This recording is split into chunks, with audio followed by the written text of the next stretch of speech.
गोबाव सम जाबाय रायजो राजा नोंथांमोनजों एसेबाबो जोंबो सम सम फैनो लुबैनाय बायदि दिनै फैनो लुबैनाय नुजाफैनाय जाबाय नोंथांमोन फंबायमोननि गेजेरजों नोंथांमोन रायजो राजानिसिमबो आं खेबसे गोजोन आरो खौसेथिखौ नागिरनानै आं खुलुमनाय आंनि अननाय सिबिनाय बावहरग्रोनाय जाबाय। आङो दिनै माखासे गोनांथार आयदा सिगांफ्राव बुंबोबाय थानाय माखासे साबजेक्टनि सायावनो आङो बुंनो सानबावबाय। आङो दिनैनि दिनाव आङो जायफोर बिथांमोना 27 जानुवारि 27 जानुवारि 2020 आव सिगनेटरि अर्गेनाइजेशनफोर दंमोन आरो जायफोर सिगनेटरिखौसो आं अर्गेनाइजेशनजों आंहा लेना देना गैया। जाय बिथांमोना सिगनेटरि दिनैबो बिथांमोना बिटिआर एकर्डनि एक्जिस्टेन्सखौ आरो बिटिआर एकर्डखौ इमप्लिमेन्टेसन जानांगौ बेफोरबायदि गोबां बाथ्रा आरो गोबां रोखोमनि दिनैबो ससियेल मिडियाआव नुनो मोनो। सम सम डिफेन्स मिनिस्टार हनारेबल डिफेन्स मिनिस्टारखौ लोगो हमनाय दाबावै नुदों इमप्लिमेन्टेसन खालामनांगौ आरो समाव नुदों मानगोनां दिपेन बर'खौ बिटिआर एकर्डखौ इमप्लिमेन्टेसन खालामाबा आलादा रायजो आन्दोलन खालामनाय जाफिननायनि बाथ्रा। बेफोरबायदि गुबै गुबै बाथ्राफ्राव जोंबो साफा साफा कनसियास सिटिजेन हिसाबै बुंनो मोन्थाय दङ होननानै आं गिबियावनो रायजो राजा नोंथांमोन बयनिसिमबो खुलुमनानै आङो नोंथांमोननि गेजेराव आंबो बुंनो मोन्थाय दं हिसाबै आं बुंनो थाखाय आवगायनाय जाबाय जे आं दिनै बुंगोन 27 जानुवारि 2020 सनाव जि एकर्ड जालांबाय बे जोंनि एकर्डआ गमामायै गनायजाथाव आरो गनायजाथावना नङा। बेखौ नोंथांमोना जायफोर सिगनेटरि नोंसोरो सालि जारि खालामनानै डिटेल्स नोंसोर एनालाइसिस खालामजोबनानै लानांगौ इमिडिएट आरो 2025 मायथाइनि 27 जानुवारिसिमाव नोंथांमोननि बे एकर्डआ इमप्लिमेन्टेसन जानायनि बाथ्रा बा बिनि उननि बाथ्राया गोजान बाथ्रा। बेफोरो जिहेतु बे एकर्डखौ गनायजाथाव नंगौना नङा जोंनि नोजोराव खुनु गनायजाथाव एकर्डआनो नङा। गनायजाथाव एकर्डआनो नङा। बे थगायजानाय एकर्ड बर'फोरखौ थगायनाय एकर्ड बियो बर' रायजो राजाफोरखौ रायजो राजानि गावनि जिउ दान होनानै बलिदान होनानै मोननाय जि बिटिसि बेखौसो बासायनांगौनि गुबै सम फैबाय दिनै।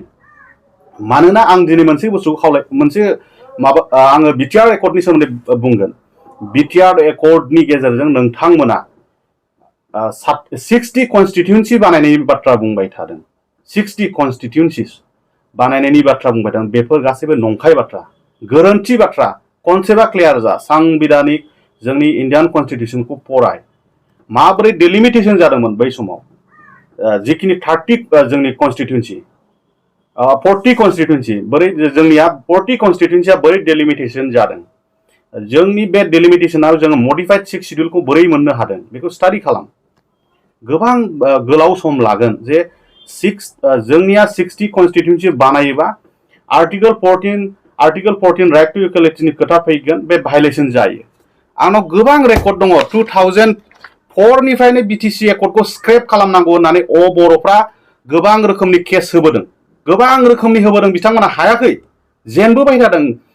मानि थाखाय जेनदों? अनलि जोंना सेफगार्ड दङ, कनस्टिटिउसनेल सेफगार्ड थानायनि थाखायसो जोंनि 6 शिड्युलखौ रावबो जेबो खालामनो हायाखैमोन। नाथाय निजा बुबिया जोंनो जोंनि 6 शिड्युलखौ सिफायनायनि खामानिखौ 2020 मायथाइनि 27 जानुवारि नेक्स्ट एकर्डनिफ्रायनो बे खामानिया जाबाय थादों। इनडाइरेक्ट मेनारै जोंनि बिटिसि मोनखानाय 6 शिड्युलखौ जोंनि बिटिसिनि 6 शिड्युला सिफायनायनि माबोरै आं बेखौ बुंगोन जे माबोरै होनाबा जोंना 40टा कनस्टिटिउन्सिनि गेजेराव जोंनि ट्राइबेल मेजरिटि कनस्टिटिउन्सिफ्रानो more than 40%ल'मोन। माखासे कनस्टिटिउन्सि थेवबो एसटिपि रिजार्भ होदों जोंनो। माखासेयाव 30%ल'मोन। नैबे रिपर्टआव नायगोन Bodoland territorial council election rule 2004 दं जोंहा। आरो नोंथांमोना बे डिलिमिटेसनजों प्रपार जानाय रुल लाबोनांगोन। रुल लाबोनानै जोंनि एसटि रिजार्भआ इनटेक्ट थानांगोन एसटि 6 शिड्युल कनसेप्ट मथे। आरो मोनसे बेनि थाखायनो आं खावलायगोन 27 जानुवारिसिम नोंथांमोना जि बिटिआर नाम लाबाय थायो, राइटिं पेडआव नुयो, माबा गभर्नमेन्ट पेडआव नुयो जे बिटिआर बेखौ 27 जानुवारि 2025 सिमल' लिरनाया मोजां। आं खावलायो, गुरै खावलायो। मानो खावलायो नोंथांमोना बुजिनानै लानांगौ। बेखौ आं खावलायदों। 27 जानुवारि 2025 मायथाइसिम जोबथा जानांगौ बे बिटिआर एकर्डआ बिटिएडिखौ लिरफिननांगौ। बेनो जोंनि गेजेट नटिफिकेसनाव दंखायो, रोखा लिरनाय दङ। बेखौ रिनेम खालामनांगौबा एमेन्डमेन्ट खालामग्रोनांगोन। आरो आं मोनसे बाथ्राखौ खावलायगोन दिनै रायजो राजाफोरखौ, जों साग्रिद जानांगोन, बिथांमोनखौ मेगन नुहोथारनांगोन। खोनानानैबो खोनायाखै, नुनानैबो नुवाखै, नंगौआबो नङा, बेबायदि गोबां मानि थाखाय, अनलि मानि पावारनि थाखाय, जोंनो पजिशन एन्ड पावारनि थाखायल' जोङो गावनि फाइनान्सियेल बेनिफिटनि थाखायल' जोङो दा बे बाथ्राफोरखौ जोङो बुजिनो रोङै जाफ्लानाय। जेरै माबोरै बुजिनो रोङै जाफ्लाखो, सनितपुर डिस्ट्रिक्ट, बिश्वनाथ डिस्ट्रिक्टनि माखासे गामियालायनो बिटिसिआव सोनाय जाबाय। जे बाथ्राया नंखाय बाथ्रा, जे बाथ्राया जाथावना नङा, नोंथांमोना गले गले रिकुवेस्ट खालामनायावसो गभर्नमेन्ट अफ आसामा नोंथांमोननिखौ नैबे गामिया हाबबाय नटिफिकेशननि गेजेरजों होलागासिनो दङ। बेफोर बाथ्राया गनायजाथाव नङा। टेक्निकेलि, लिगेलि मानो गनायजाथाव नङा? गंसे गामिया थाबाय, हमना लादो गहपुर पुलिस स्टेशननि आन्डाराव मोनसे गामि, मोनफ्रोमबो रेभिनिउ भिलेज, माखासे फरेस्ट भिलेज थायो। फरेस्ट भिलेज, मेक्सिमाम फरेस्ट भिलेजखौ आं सोनाय नुदों, रेभिनिउ भिलेजबो नंगौआ। आरो कन्टिगुवास नांजाबनाय, उदालगुरि डिस्ट्रिक्टजों नांजाबनाय जानांगोन, माजबाटजों नांजाबनाय जानांगोन, नांजाबनाय जाथारनांगोन। मानि थाखाय? 6 शिड्यूला खुनु धरननि 6 शिड्यूल इन्डियान कन्स्टिट्यूशन 6 शिड्यूल प्रोविजनाव गैया जे बे रोखोमनि सेटेलाइट काउन्सिलनि बाथ्रा फैया। सेटेलाइट काउन्सिल नामा जोंना? सेटेलाइटथ' नङा।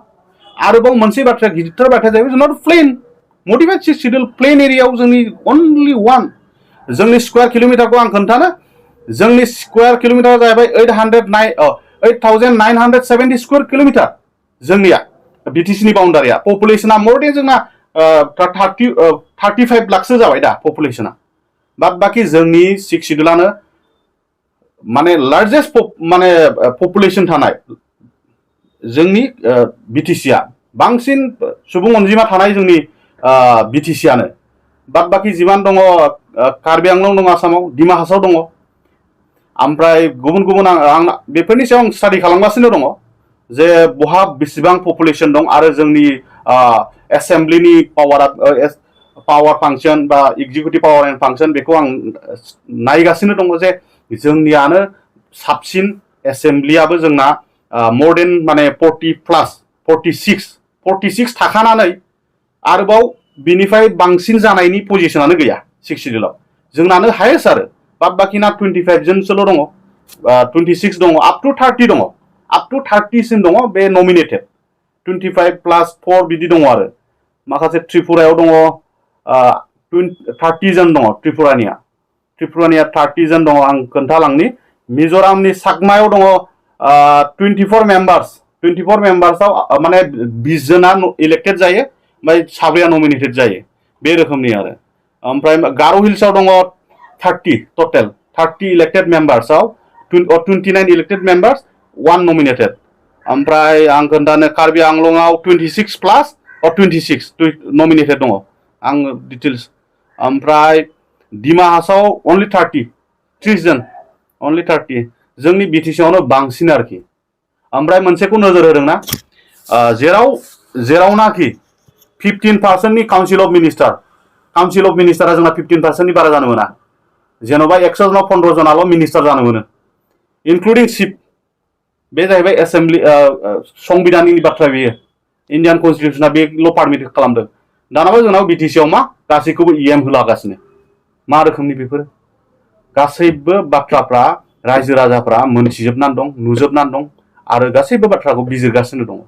बेखायनो नोंथांमोना रायजो राजाखौ खनले खनले बे रोखोमनि फाव फान्दायनानै गावनि राजनैतिक मुलाम्फानि थाखाय खामानि मावनायखौ दोनथ'नानै समाजनि, माहारिनि जि जोंनि थामोनथा रैखाथिनि थाखाय जों आलादा रायजो डिमान्ड खालामदोंमोन,